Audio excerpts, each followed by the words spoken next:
నమస్తే, నా పేరు Shreya. Welcome to Kanchela TV స్పే న్యూస్.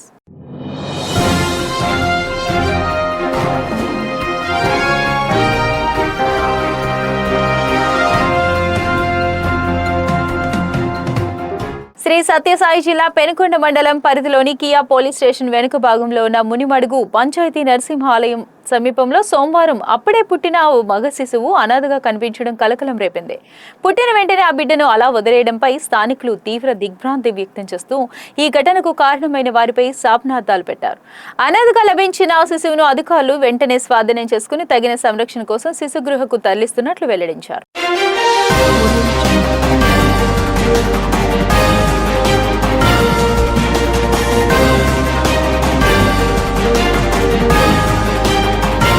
రాష్ట్రంలో కూటమి ప్రభుత్వం అధికారంలోకి వచ్చాక నిర్వహించిన డిఎస్సి 2025లో భారీగా అక్రమాలు జరిగాయని ఆరోపిస్తూ అనంతపురం వైఎస్ఆర్ కాంగ్రెస్ పార్టీ కార్యాలయంలో రౌండ్ టేబుల్ సమావేశం నిర్వహించారు. ఈ సమావేశానికి మాజీ ఎమ్మెల్యే వైఎస్ఆర్సీపీ జిల్లా అధ్యక్షులు అనంత వెంకటరామరెడ్డి అధ్యక్షతన వహించగా పలువురు జిల్లా పార్టీ నాయకులు, విద్యావేత్తలు మరియు విశ్రాంత ప్రిన్సిపల్స్ ముఖ్య అతిథులుగా పాల్గొన్నారు. ఈ కుంభకోణానికి బాధ్యత వహిస్తూ విద్యాశాఖ మంత్రి నారా లోకేష్ తక్షణమే తన పదవికి రాజీనామా చేయాలని డిమాండ్ చేశారు.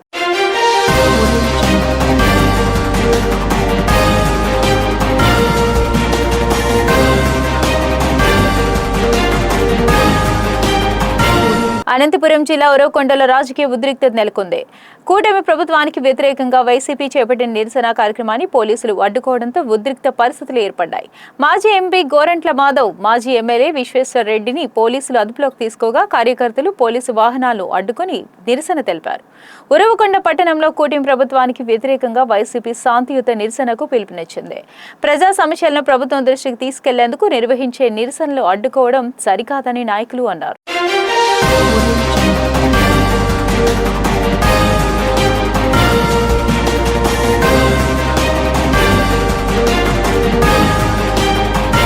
జిల్లా అభివృద్ధికి నిత్యం శ్రమిస్తున్న పెమసాని చంద్రశేఖర్ అవమానపరిచే విధంగా అంబటి రాంబాబు తన ఇన్స్టాగ్రామ్ లో విడుదల చేయడం దుర్మార్గమైన చర్య అని, ఈ చర్యను తీవ్రంగా ఖండిస్తున్నామని జనసేన పార్టీ అధికార ప్రతినిధి ఆళ్లహరి, జనసేన పార్టీ ప్రతిపాడు నియోజకవర్గం సమన్వయకర్త నాగేశ్వరరావు అన్నారు. గుంటూరులోని ప్రతిపాడు నియోజకవర్గంలో జనసేన పార్టీ కార్యాలయంలో ఏర్పాటు చేసిన మీడియా సమావేశంలో వారు మాట్లాడారు. ప్రజలు పడుతున్న సమస్యలపై పోరాటం చేయండి, అంతేకాని వ్యక్తిగత జీవితం జోలికి వస్తే చూస్తూ ఊరుకోమని హెచ్చరించారు.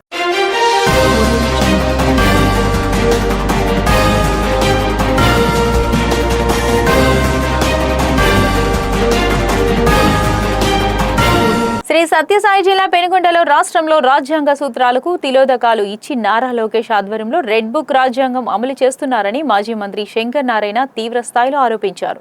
పెనుకొండలోని తన నివాసంలో ఏర్పాటు చేసిన విలేకరుల సమావేశంలో ఆయన మాట్లాడారు.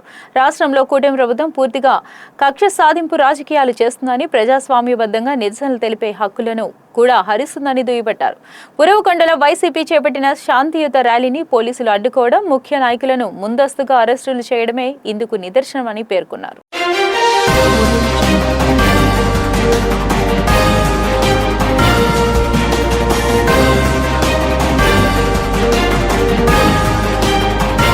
రాష్ట్ర ప్రభుత్వ ఆదేశాల మేరకు ప్రజలకు తక్కువ ధరలకే నిత్యావసరాలను అందించే కార్యక్రమంలో భాగంగా బాపట్ల రైల్వే స్టేషన్ ఎదురుగా ఉన్న రైస్ మిల్లర్స్ అసోసియేషన్ కార్యాలయంలో ఏర్పాటు చేసిన ప్రత్యేక కౌంటర్లో తగ్గించిన ధరలకే బియ్యం విక్రయించే కార్యక్రమాన్ని బాపట్ల శాసనసభ్యులు వేగసేన నరేంద్ర వర్మ రాజు ఘనంగా ప్రారంభించారు. ఈ సందర్భంగా ఎమ్మెల్యే వేగసేన నరేంద్ర వర్మ మాట్లాడుతూ తగ్గించిన ధరలకే నాణ్యమైన బియ్యం అందుబాటులోకి తీసుకొస్తున్నట్లు తెలిపారు.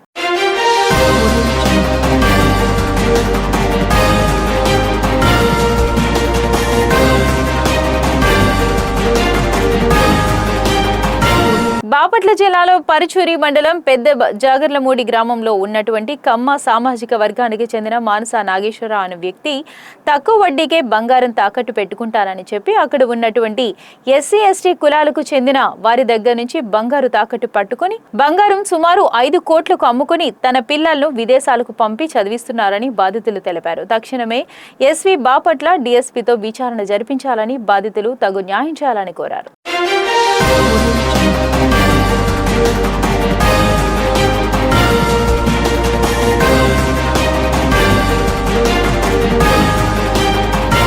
టీడీపీ శ్రేణుల దాడిలో గాయపడి గుంతకల్లు పట్టణంలోని లైఫ్ లైన్ ఆసుపత్రిలో చికిత్స పొందుతున్న ఆలూరు నియోజకవర్గ వైఎస్ఆర్సీపీ ఎమ్మెల్యే బుసినేని వీరుపాక్షి సోదరుడు బుసినేని శ్రీరాములను వైఎస్ఆర్సీపీ అనంతపురం జిల్లా ఉపాధ్యక్షురాలు వై నారుతిరెడ్డి సోమవారం పరామర్శించారు. వైఎస్ఆర్సీపీ గుంతకల్లు నియోజకవర్గ ఇన్ఛార్జ్ మాజీ ఎమ్మెల్యే వై వెంకటరామరెడ్డి ఆదేశాల మేరకు ఆసుపత్రికి చేరుకున్న నైరుతిరెడ్డి శ్రీరాములు ఆరోగ్య పరిస్థితిని అడిగి తెలుసుకున్నారు.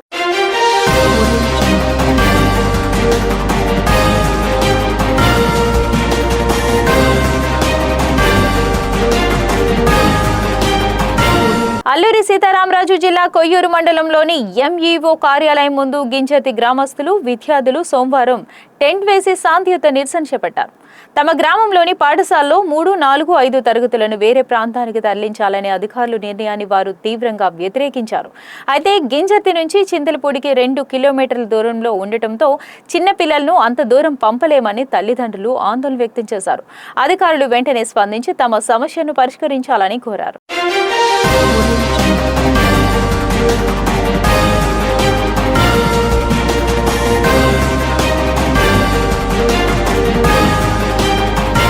ఇవి స్పీడ్ న్యూస్ అప్డేట్స్. మరిన్ని అప్డేట్స్ కోసం చూస్తూనే ఉండండి కంచెల టీవీ.